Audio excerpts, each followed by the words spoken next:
Hey y'all, welcome back to Ray of All Trades. Today we're going to be trying to work on my bad boy Buggies XTO Classic 2013, I believe. We've done some work on this thing in the past, but I'm in the middle of needing this thing. I run through the woods on it, and I started getting into some steep terrain and realized that I've only got front wheel drive right now. My rear wheels are not spinning. Tested it several times, looked for anything loose, couldn't find anything. So let's go through some basics and see if we can figure out why the back wheels aren't turning. As heavy as it is, most of the time it's going to work just fine. But when I start, wet leaves, things like that, start trying to climb hills and the load isn't quite distributed properly, I end up slipping and figuring out that I might have to use the winch. But anyway, let's see if we can figure this thing out. Right now I've got all four wheels jacked up off the ground. Jack stands, jacks, the whole 9 yards. Now keep in mind the differentials. So if I say that the back wheels are spinning or not spinning and you guys see it or don't see it, it might be because the other wheel's spinning. I don't have a whole lot of room for being able to show the entire buggy at one time. But let's see if we can figure out what's going on. So with no load on it, remember I said when I had a load on it, I only had front wheels spinning. And it was easy to tell because I'm kicking up dirt and I'm not moving forward. And I could look back and see the wheels weren't spinning. So let's see if we can figure it out. My two solenoids just kicked on. Let's put it in forward. Brake is off. Let's see. Front wheels are going. And I do have a back wheel spinning right now.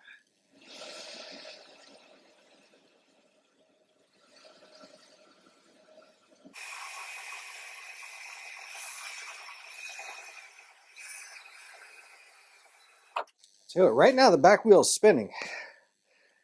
And I can tell you that I tried it multiple times and I had a lot of problem. It was not spinning before. So let me try to block that other wheel, give it some tension so we can watch this one. I want to be careful because it's sitting on jack stands, and if I get traction, this thing could, launch off. So the previous owner of this thing was loading it on a trailer one time and hit the wrong pedal, drove right over the front of his trailer. And it had a rail on it. So these things are very impressive as far as what they can do. There we go.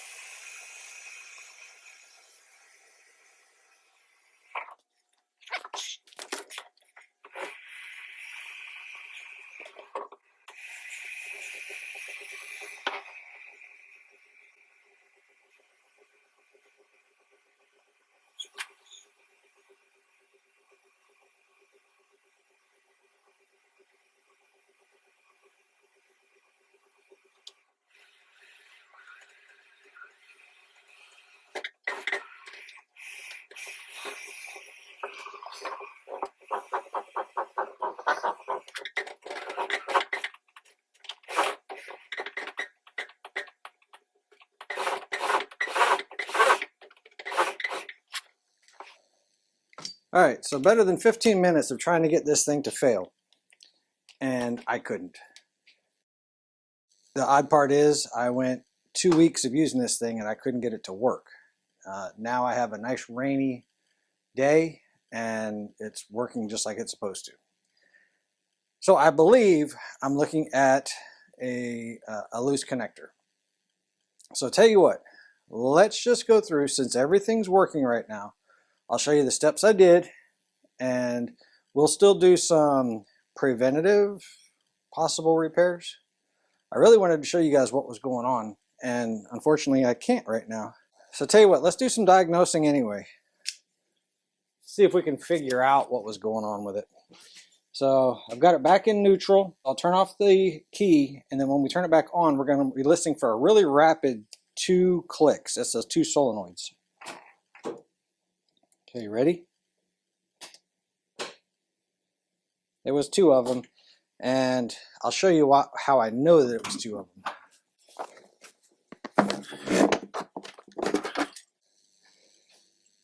Right. So you've got these Sevcon controllers in here. See how it's got a solid green light on that one, and the other one's upside down, solid green light on that one.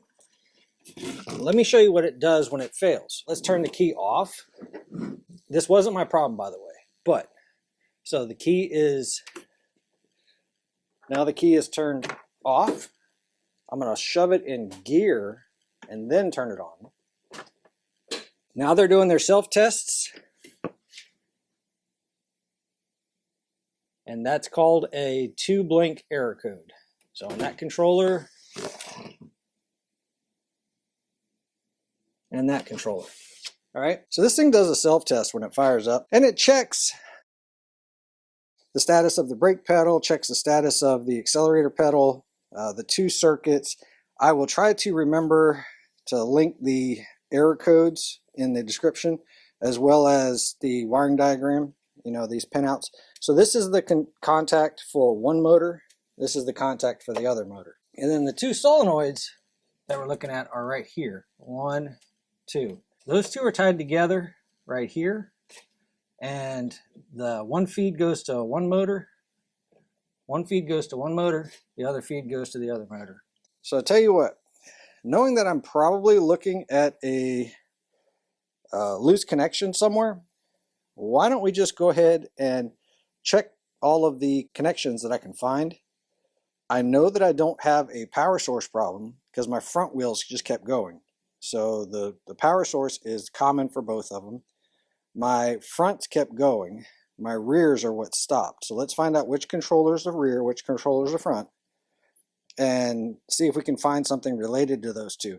It could be as simple as pins right here not having a good connection. You know, because I see, they always tell you never power wash these things. They're susceptible to, you know, moisture, things like that, which is ironic because that's what this buggy is designed for. It's designed to go off-roading and into some, you know, rough environments, things like that. That's why it's 4-wheel drive, winch, you know, metal structure, all that other stuff. All right, so here's my double flash code, right? And the computer is asking for several things, but for me, I forced it into an error because I had it in gear. So I'll tell you what, let's just turn it from, you know, back to neutral position, and then take a look at your lights. That one went solid, and that one went solid. So these things are, it's monitoring the entire time, by the way. It's not just at startup. One of the most common problems with these buggies are those solenoids right there. And I'll show you, because I've already replaced those, and I had a bad one. I'll show you the difference between those 2. All right, so here's my 2 solenoids that I pulled out of it. I've put new ones in. These can fail a couple of different ways, but most people don't see it fail this way. The way that this is designed, this is normally open, meaning that in this condition, these 2 are not connected. If I supply 48 volts and ground, and it doesn't matter which one, to these 2, you know, just give it 48 volts, it's going to energize this, and it's going to connect these 2. So when I was troubleshooting, I would turn it on, and I checked, did I have 48 volts going here? And I did, and you know, it enabled. I had an error code. I think it was 4 flashes. I'm not positive, but I had an error code on my Sevcon controller. So I checked here and here, and I had 48 volts. So then I checked, since I had 48 volts right there, I checked across these 2. When you have a connection between these 2, you should have 0 volts going between these 2. Volts now. Remember, that's volts. If I check ohms, first off, disconnect your 48 volts out of the circuit so that you don't hurt your meter. You can check when this gets energized and you don't have these 2 hooked up. You can check to make sure, do I have continuity between these 2 when you energize? And on this one, I did, right? So right now I don't. When I supplied 48 volts here and here, I had 0 ohms going across it. So when I let go of the 48 volts, I had infinite ohms, OL, you know, out of limits. So, and then I said, okay, well, this one here should be working, which means I had 48 volts when I didn't have it energized because I had this going to ground, you know. I had 48 volts of potential because I had 48 volts coming in, and it had to find its path to ground, you know, through the motor, and I could get my 48 volts at that point. That's kind of tricky. Just think of it as when this connects, this is now a piece of wire, and a piece of wire will have 0 voltage on it, but it'll have continuity. So think of it as a piece of wire, okay? So, I got to that solenoid. And when I checked it, I didn't have my 48 volts. I disconnected my 48 volts, and without power, this should be normally open. For mine, I had a short circuit, okay? Meaning that this solenoid is energized when it shouldn't be. So I tried supplying power, doing things like that, getting rid of it, you know, because basically it's a big mechanical arm that when you supply power, it brings it up and connects these two. And so now the power can come in, down through, and then back out. I'm hoping that makes sense. I know it's a long-winded explanation, but it's literally just a voltage-controlled switch, like a light switch. You're just allowing the power to come in, and then when you've energized this, it can come all the way through and back out. Well, this one was, the switch was on all the time. The reason it didn't work, the controller was looking to make sure that I had no power at the beginning, and when it did sense power, it errored out on a circuit. All right, so just look at these. These are very common. They go bad regularly. Very common problem with them. And actually on a lot of golf carts, that solenoid is usually one of the first things to go because it's mechanically controlled by an electrical action. And those contactors are constantly doing this, right? And so they build up carbon. Every time they hit, they'll build up a little bit of carbon, and eventually they get to the point where they won't make contact anymore. On my case though, they got together and they basically welded themselves together. You know, that strong spark welded it together. Anyway, common problem with them, look at those first. Well, look at your error codes on your controllers, then look at these. And it doesn't hurt to have a couple of these, possibly new ones, sitting on the buggy with you so that you can get back if you have to. Next thing I wanted to point out, this fuse box in here, and I'm trying to remember, I believe it's these 5 amp fuses up top here. One of these is a 12 volt side, one of these is a 48 volt side. On the 48 volt side, one fuse is for your front motor and one fuse is for your back motor. Keep in mind, one of those goes out, check that fuse, see if that fuse is blown. Obviously mine's not. Doesn't mean that I don't have a loose connection here, but tell you what, let's pull one of these fuses out. All right, so just pulled one of the fuses out. Now, we're in neutral. Let's turn this controller on. First thing I heard, only one solenoid ticked on. Okay, only one. Now, let's look at the error lights on our controller. Oh, there we go. 1, 2, 3, 4. So it's an error code 4 on that controller.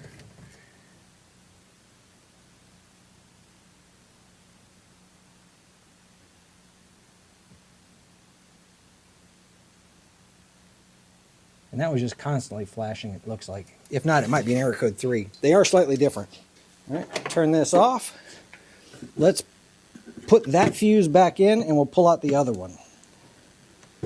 Okay, so now the fuses, I just swapped those two 5 amp fuses, now the other one's off. So let's turn this on. Again, I heard a relay tick. Okay.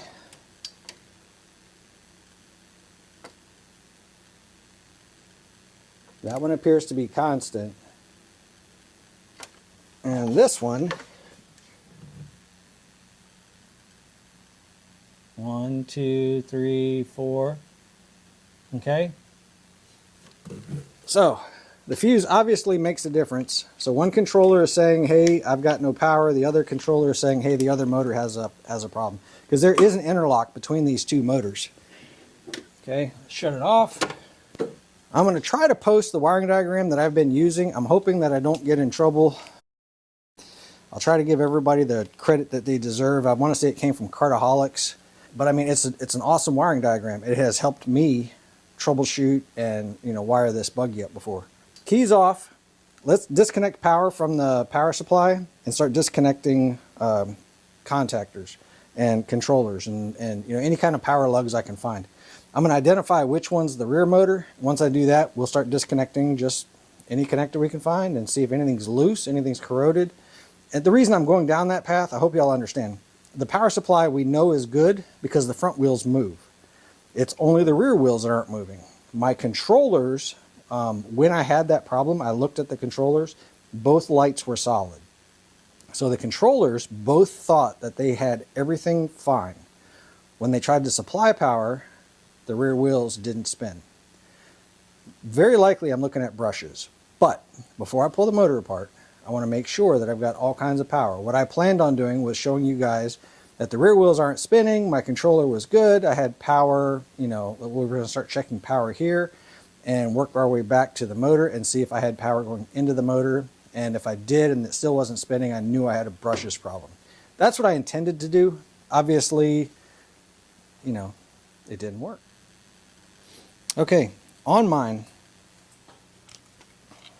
this side's my rear controller, and this side's my front controller. And all I did was I looked at the wires and saw which ones go back to that motor back there and which ones went to the other motor.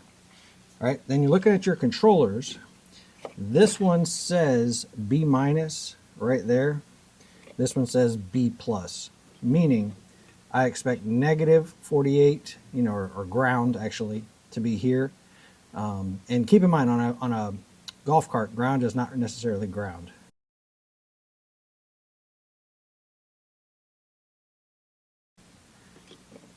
And then B plus, so I should have 48 volts coming in right here to this controller. The signal connectors come into the back side of that controller, okay? And then the M1 and M2, those go to my motor. And then I'm looking at, so this wire here, this solenoid, is going to the very front. My rear solenoid is this one. My rear controller is this one. My rear controller signals are this one. And then the way mine is wired up, this power lead right here feeds down this way, comes up, and it splits into the solenoid right here. So this is my 48 volts coming in. It has a bar that connects the 48 volts over to here. All right, and then when the green wire gives a signal, you know, 48 volt signal in, it connects this to that, and it connects that one to that one. Hope that makes sense. And then I have this black wire on the other side. That's going to be my ground side. I'm using air quotes because it's not necessarily ground. Let's disconnect that power source so there's no 48 volts going into the system. We're going to disconnect this power source so that there's no 48 volts going to any other part of the system, because I see that I've got it, you know, bridged over here. And let's just start taking apart connectors and see if we can find out what's broke. Again, from cartaholics.com, give them whatever props I need to give them, because this is the wiring diagram that I've used several times. Anyway, so start zooming in. Rear controller, so your B plus is the power coming in. The M1 is my black lead going down to the A2 lead on the motor. My other black lead goes down to the A1 on the motor. And then I have an F2 and an F1, which is my black and red, which goes to, it's an inductor in the drawing here, but I'm not sure if this is what, you know, tells it to go forward and backwards. I'm fairly confident it is. So, and then on the controller itself, we have a power lead coming in. We have a forward, reverse, pedal switch in. We have an interlock in, interlock out, a fault LED, a contactor coil, program enable, pedal input 1, pedal input 2, and pedal 12 volts. All right. What I wanted to show you was that all of these inputs, almost all of these inputs, bridge to the other controller. Okay? So let's see, my pedal switch in has a bridge right there. My pedal input, a bridge right there. My pedal input 2, a bridge right there. And my pedal 12 volts has a bridge right there. All right, this controller and this motor work fine. This motor is the one that I'm having my problem with. So I've either got a problem from that bridge, a connection here, one of the connectors going to here. It could be the forward and backward coil. Keep that in mind, because if it's not getting a signal, it won't tell it to spin. I have 12 volts to it. I have my ground because the controller lights up and it doesn't have any faults. So it didn't see any faults. So anyway, what we're tracing, what we're going to troubleshoot is the M1, M2, the F1, the F2, and we're going to look at the inputs to the controller just to make sure that, you know, I'm receiving signal on these pedal inputs. I think though, if I was getting a pedal input fault, that I would have had a fault on my controller, right? So I believe that everything on the controller thinks it's okay. I think it's the output or it's the motor itself. Anyway, that's what we're going to be troubleshooting. I found this, it was called Bad Boy Buggy Wiring Diagram. It was from cartaholics.com. Great wiring diagram. It was just on the internet. I just found it, you know, searching images. So I grabbed all my signal wires and I tied them together, grabbed my positive, yanked it off of the battery. So right now the signal is dead. Keep in mind, all of the batteries still have, you know, juice to them. It's just not feeding the rest of the cart. So you don't want to, you know, bridge anything, just safety on those, right? Let me just start with disconnecting all of my contacts and looking at them, seeing if I need to redo something about them. All signs are pointing to this thing being a problem with the brushes and not with anything else. But while we're here, we'll just go ahead and clean up all of these contacts. So I'll put you guys in fast forward. If I find an actual problem other than just, you know, taking it apart, using a wire brush and cleaning them up, putting them back together, if I find a problem, we'll stop and talk about it.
This one that came off the F2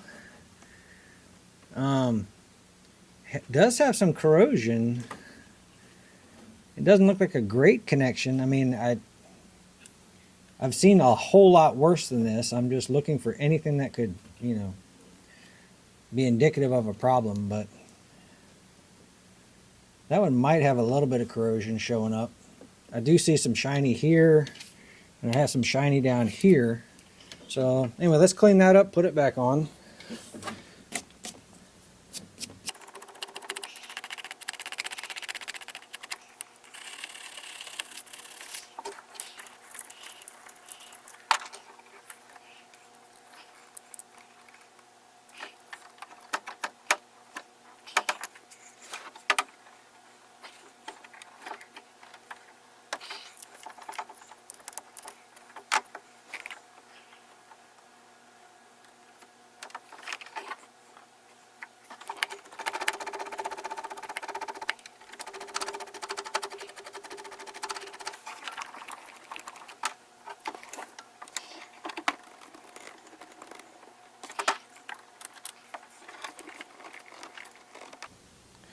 All right, for the top side, that's got it. I still haven't got to the motor yet to check that side of the motor, but let's go ahead and get this connector off of here.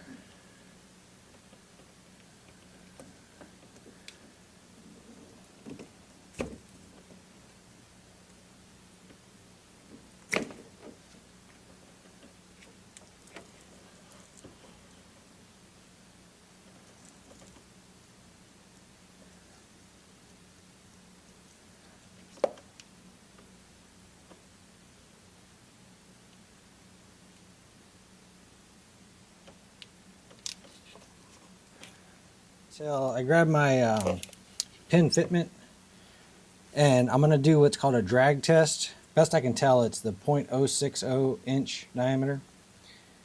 And the way I do that is I put the female side onto the male pin and see how, what kind of connection it actually has. So, and it's usually not the male pin that's going to have the problem. It's going to be the female pin that's going to be, pushed out. And it's basically called a drag test. Tell you what, do I see corrosion in there?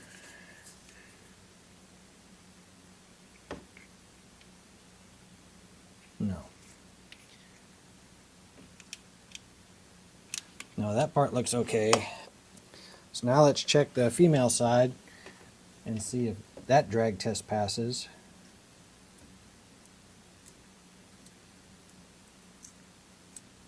I'm just feeling for resistance.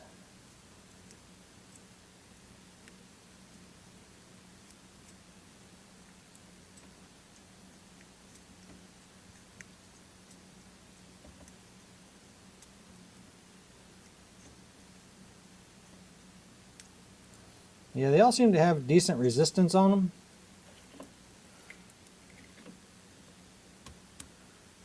So I don't think that that's my problem.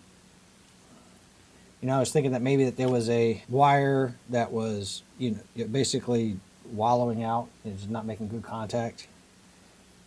So what we should do is, while we're here, go ahead and check this other side.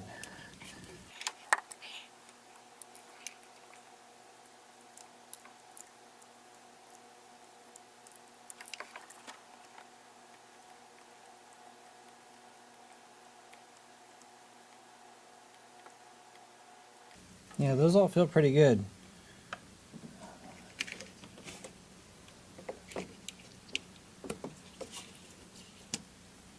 Okay, so I don't think I'm dealing with a pin fitment issue. I could have a broken wire, or a corroded wire somewhere up in here, or a wire, that's not making good contact to the pin, but I won't be able to troubleshoot that until I have a broken condition so that I can see if I have signal going to it or, through it. All right, well, let's get underneath the buggy and check the connections at the motor itself and see if any of those look bad. The only one so far has been that F2, and even that I'm not positive was a really bad connection. It didn't look, if that's what was causing my issue, that would have been a really, perfect storm.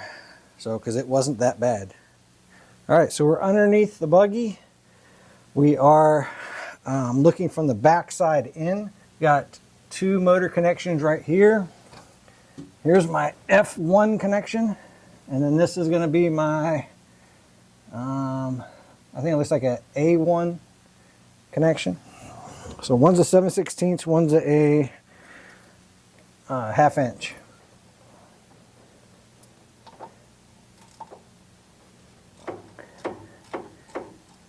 All right, so that one wasn't very tight.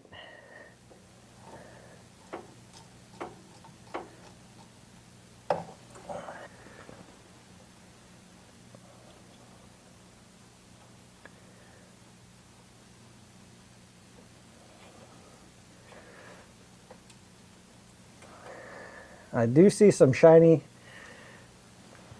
copper there, or brass, and the other side doesn't look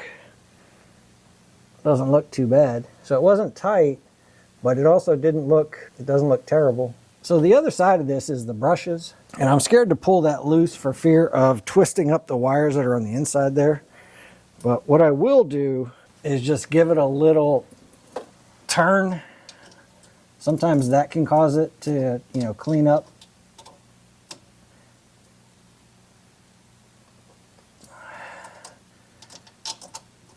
Okay, so just loosen it a couple turns.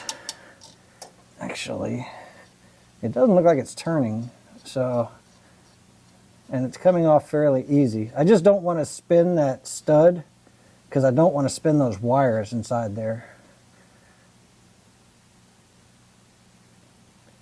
I mean, this is an insulator right here, so realistically all you're doing is connecting the metal stud. So tell you what, we'll clean up we'll clean up that nut, we'll clean up that stud, the wire, and then we'll put it back together. Anyway, I'm gonna keep doing that. If I find a problem, I'll let you guys know. And I think this might actually be easier if I pull off that wheel and get to it from the side over there. So we're gonna do that as well.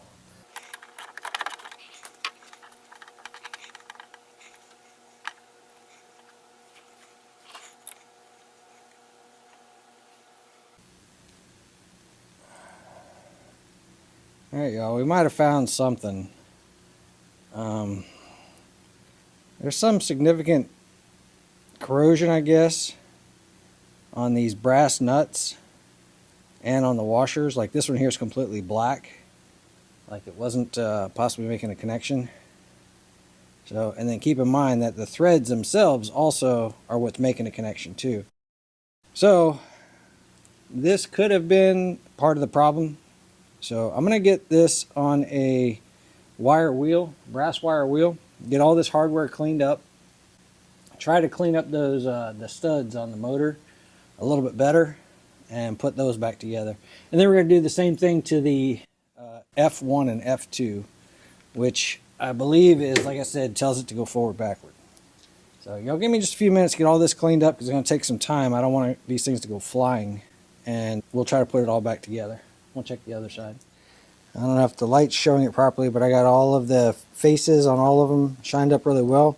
The one that was covered in black actually took a lot of effort to get it off of there. So I think that that was arcing possibly, and probably leading to my problem.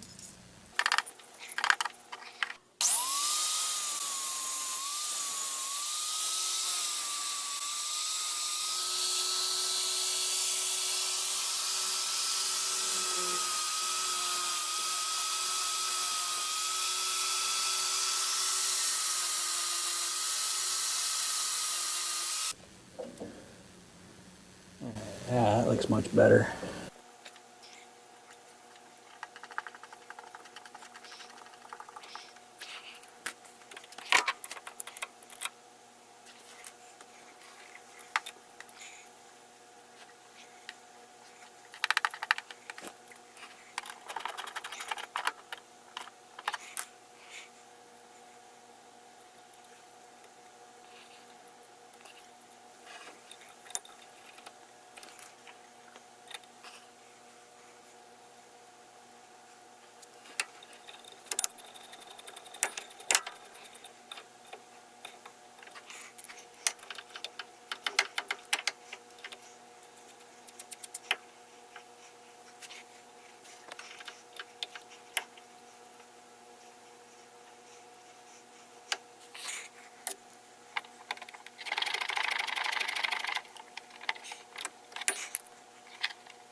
All right, let's rinse and repeat. I'll be right back. And just in case anybody's keeping score, yeah, that actually looks pretty bad, doesn't it? That one's really bad. That might have been the side facing the, well, I shouldn't have two of them facing that insulator.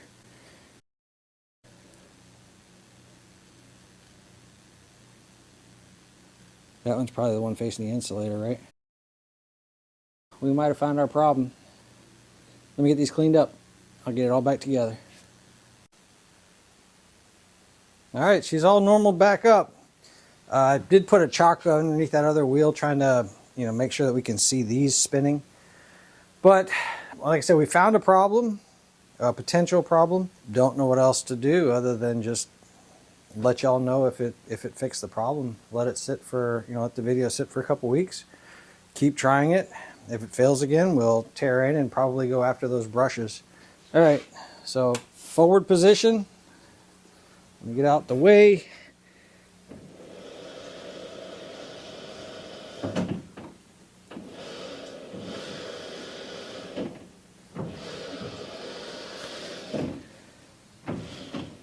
Oh, the rear wheels on the other side spinning. I was wondering because the speed looked like it was different. Alright, reverse.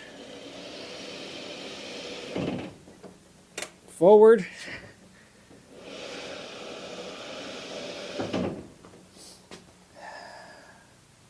Alright. Like I said, I'm not positive it's fixed. If it's not that, I have a feeling we're going to be targeting the brushes. When I first got this thing a few years ago, the gentleman had replaced the front brushes. He didn't say anything about the rear brushes. So I just suspected that maybe they might be bad. But yeah, I'll be using this thing over the next, couple of weeks, almost daily. And if that didn't fix the problem, we'll come back and we'll, make this video a little bit longer. But as of right now, I think we were just dealing with bad connections. Hope y'all got something out of the video. Really appreciate hanging out. Thank you very much to cartaholics.com for their wiring diagram. That was very helpful, both for the video and for troubleshooting. Really hope y'all got something out of the video, and I will catch you guys on the next one.